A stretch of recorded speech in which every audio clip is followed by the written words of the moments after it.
Hello guys, स्वागत है आपका अपने यूट्यूब चैनल उड़ान परिवार चाणक्य क्लासेज में। आज का टॉपिक हमारा वेव तरंग है। तरंग के बारे में हम पढ़ेंगे और तरंग से रिलेटेड क्वेश्चन भी करेंगे और तरंग से रिलेटेड ही जितनी भी तरंगे हैं उनके बारे में हम ट्रिक से याद करेंगे कि इस सीरीज को कैसे याद रखा जाता है और कैसे लेफ्ट टू राइट जाने पर तरंग दैर्ध्य इंक्रीज, आवृत्ति डिक्रीज, ये चीज़ें होती रहती है, घटना होती रहती है। ठीक है ना।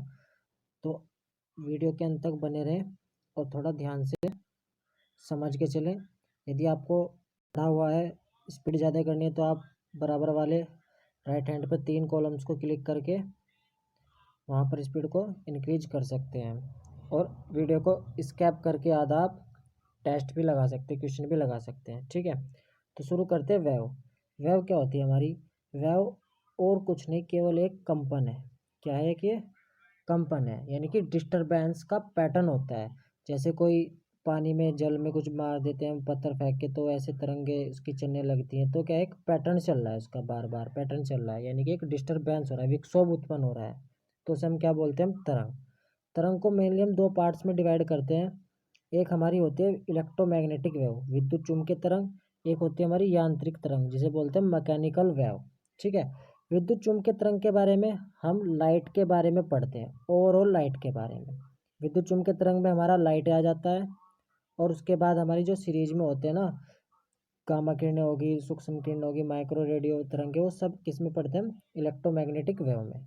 जबकि यांत्रिक तरंगों में हम केवल और केवल साउंड यानी कि ध्वनि के बारे में पढ़ते हैं। तो ध्वनि से रिलेशन किसका? मैकेनिकल वेव का।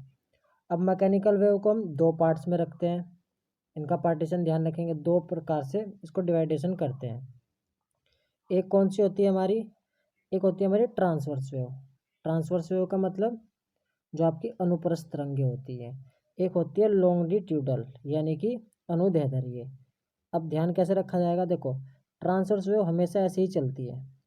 ट्रांसवर्स वेव यानी कि टी एंगल बना है ना, जैसे टी बनाते हैं 90 डिग्री का, यानी कि जो तरंगे 90 डिग्री का कोण बनाते हुए चलती है, उन्हें क्या बोलते हैं? Transverse wave. थोड़ा सा आप और अच्छे से समझ सकते हैं इस चित्र के माध्यम से। देखो, ट्रांसवर्स वेव कैसे बनेगी? यदि आपने तरंगे बना दी ऐसे कोई करके, ये वेव हो गई हमारी कण की दिशा, सॉरी, ये तरंग की दिशा हो गई हमारी, और जो इसके पार्टिकल होंगे वो ऐसे मूव करेंगे। तो जब ये मूव करेंगे तो ये वाली लेंथ, तो ये भी ऊपर की साइड 90 डिग्री पे, ये नीचे की साइड ये 90 डिग्री पे, तो 90 डिग्री पे ट्रांसवर्स वेव चलती है हमेशा, ये ध्यान रहेंगे आप। जबकि इसके अपोजिट हमारी कौन सी होती है? अनुप्रस्थ वेव। तो अपनी अनुप्रस्थ तरंगों में कौन कौन आता है? एक तो लाइट। लाइट भी क्या होती है हमारी? अनुप्रस्थ तरंगे होती हैं। ठीक है। दूसरा, जो हम स्थिर जल में पत्थर फेंकते हैं वो भी कौन सी होती है हमारी? ट्रांसवर्स वेव होती है। और जो हमारी भूकंप तरंगे होती है ना, एस तरंगे, यानी कि सेकेंडरी वेव होती है, वो भी क्या होती है? धरातल पर चलती है, तो उन्हें भी क्या बोलते हैं हम? ट्रांसवर्स वेव होती है। जैसे कि डोरी युक्त यंत्र हो गए, जैसे हमारे सितार हो गया, गिटार हो गया और वीणा हो गई। इन सब में कौन सी होती है? अनुप्रस्थ तरंगे होती है। तो यहाँ तक आपको क्लियर हो गया होगा। ठीक है। इसके बाद बात करते हैं हम अनुदैर्ध्य, यानी कि जो हमारी लॉन्गिट्यूडनल वेव है, उसके बारे में डिस्कस करते हैं। तो आप एक चीज़ और नोट कर सकते हैं, जो आपकी कैथोड किरणें होती है, कैथोड हो गई और कैनाल हो गई, अल्फा और बीटा हो गई और ध्वनि तरंगे हो गई, ये सभी क्या होती हैं? ये आपकी इलेक्ट्रोमैग्नेटिक वेव नहीं होती है। कैथोड, कैनाल, अल्फा, बीटा और ध्वनि, ये इलेक्ट्रोमैग्नेटिक वेव नहीं होती, विद्युत चुम्बकीय तरंगे नहीं होती हैं। इनको आप ध्यान रखेंगे। ठीक है। तो हम पहले बात करते हैं गामा रे की। इलेक्ट्रोमैग्नेटिक वेव गामा रे सबसे ज़्यादा इसकी, देखो लेफ्ट टू राइट जा रहे हैं तो तरंग दैर्ध्य यानी कि भेदन क्षमता भी सबसे ज़्यादा है किसकी? गामा रे की। और जिसकी भेदन क्षमता ज़्यादा होती है वो शरीर में अंदर तक जा सकती है, जिससे कैंसर जैसे रोगों का उपचार कर सके। एमआरआई यानी कि मैग्नेटिक रेजोनिंग इमेजिंग, ये मशीन होती है, इसमें भी गामा रे का उपयोग किया जाता है। गोदान में कीड़े मकोड़ों को मारने के लिए, यानी कि बड़े गोदाम में यदि आपने गेहूँ वगैरह रख दिया और उनको कीड़े मकोड़े से बचाना है, तो वहाँ पर भी गामा रे निकलती रहती है, जो उसको कीड़े मकोड़ों को मारने के लिए काफ़ी सफिशिएंट होती है, आप नहीं जा सकते वरना ये आपको भी छेद देंगी, ये इतनी पावरफुल होती है इनकी भेदन क्षमता।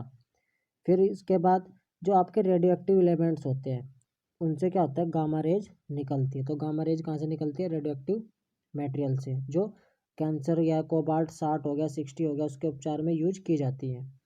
आप यदि इसकी खोज की बात करें, गामा की खोज की थी हेनरी बेकुलर ने।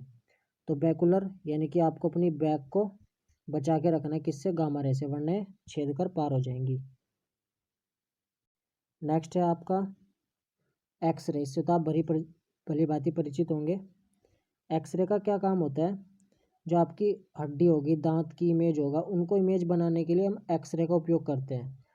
रत्न की दरार का भी पता चल जाता है किससे, एक्सरे से।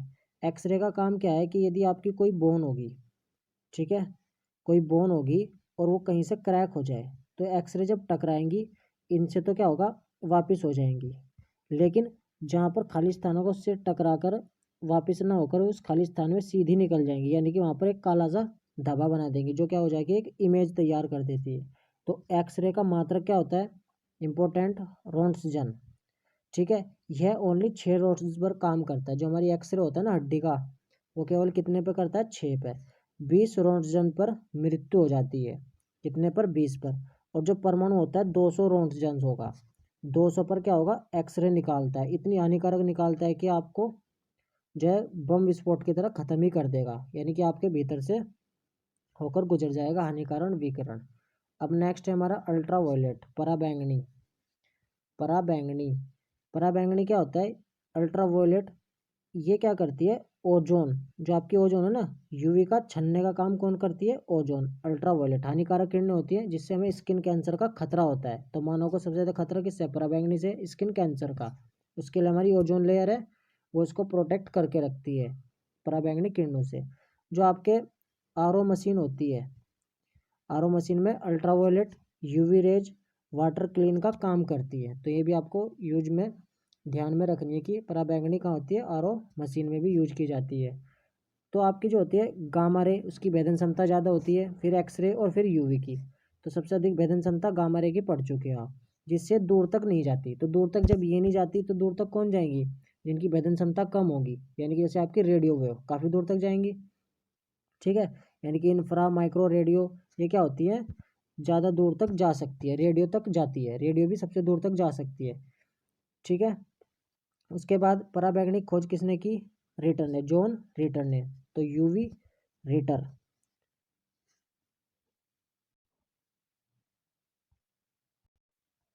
तो भाई यूवी युवराज सिंह तो हो गए हमारे हीटर, यानी कि अल्ट्रावायलेट की खोज करता रिटर। अब बात करते हैं इंफ्रारेड की। इंफ्रारेड यानी कि अवरक्त किरणें, ये टीवी में, सीसीटीवी में, जैसे अभी तक आप देख चुके हैं, जो हमने अवरक्त पढ़ी, अवरक्त यानी कि इंफ्रारेड पढ़ रहे हैं, उसके बाद माइक्रो, फिर बाद रेडियो। तो ये जैसे जैसे दूर तक जा रही है तो इनकी रेंज भी दूर तक होगी। तो ये थोड़ी कम रेंज की होती है, ज़्यादा दूर भी नहीं होती इंफ्रारेड की। इसलिए हम क्या करते हैं, इनका उपयोग टीवी में, टीवी के रिमोट में, सीसीटीवी कैमरे में करते हैं, ताकि थोड़े इलाके के दूर में इन चीज़ों को कर सके। बादल कोहरा, उनको चीर कर देखा जा सके। टॉर्च आदि में, अहंकार होता है ना अंधेरे में, अहंकार होता है अंधेरे में देखने के लिए, उसमें यूज कर सकते किसका, इंफ्रारेड का। हीट उत्पन्न करती हैं, जब हीट उत्पन्न करती हैं तो सिकाई में भी काम आ जाती हैं।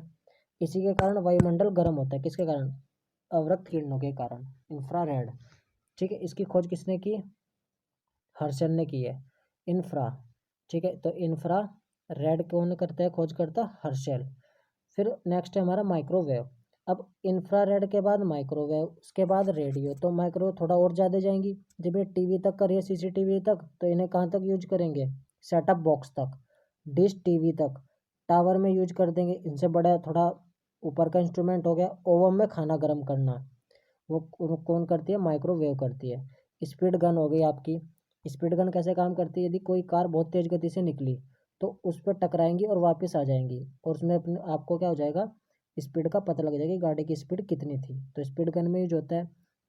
माइक्रोवेव के खोजकर्ता हेनरिक हर्ट्ज है, कौन है, हेनरिक हर्ट्ज है। नेक्स्ट है हमारा रेडियो वेव। इसका मोस्ट इम्पोर्टेंट उपयोग रडार में, तो काफ़ी दूर तक जाती है रडार तरंगे, तो इसलिए रेडियो वेव रेडियो में भी यूज होता है। और रडार में भी किसका उपयोग होता है, रेडियो वेव का।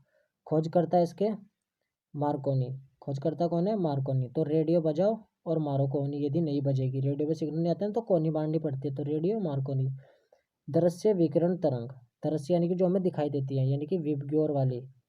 तो विबग्योर वाली में किसका यूज किया जाता है, यानी इसके खोजकर्ता कौन है, न्यूटन। न्यूटन इसके खोज करता है। तो अब दोस्तों हम कुछ क्वेश्चन लगाते हैं फटाफट। देखो पहला क्वेश्चन है, किस रंग की तरंग दैर्ध्य यानी कि वेवलेंथ सबसे कम होती है। तो पेपर में पूछा गया है, लेटेस्ट क्वेश्चन है 2016 का।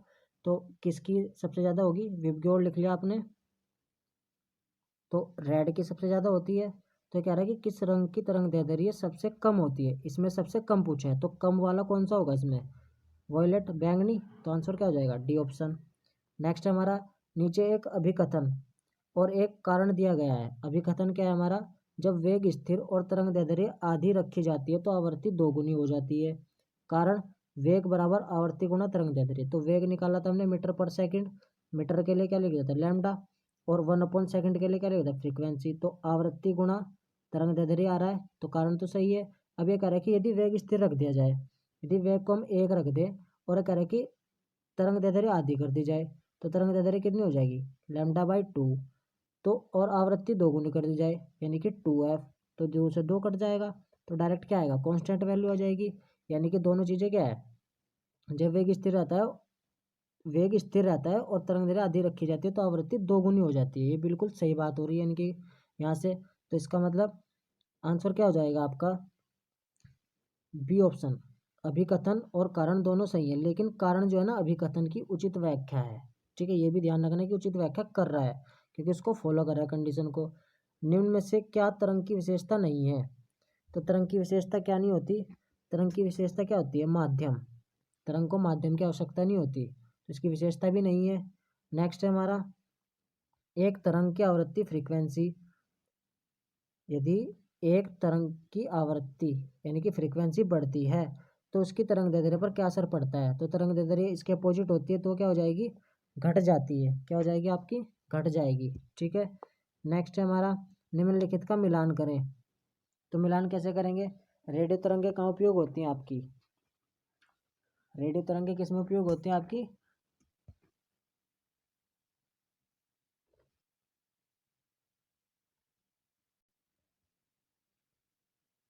तो रेडियो तरंगें तो होगी आपके रडार में।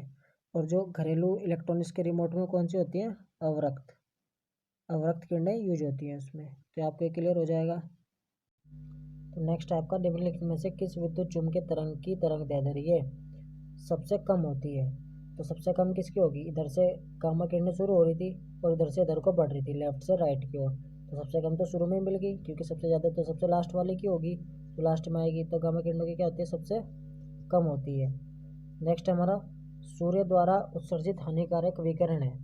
तो सूर्य द्वारा उत्सर्जित हानिकारक विकिरण कौन सा है, हानिकारक विकिरण कौन सा है, पराबैंगनी।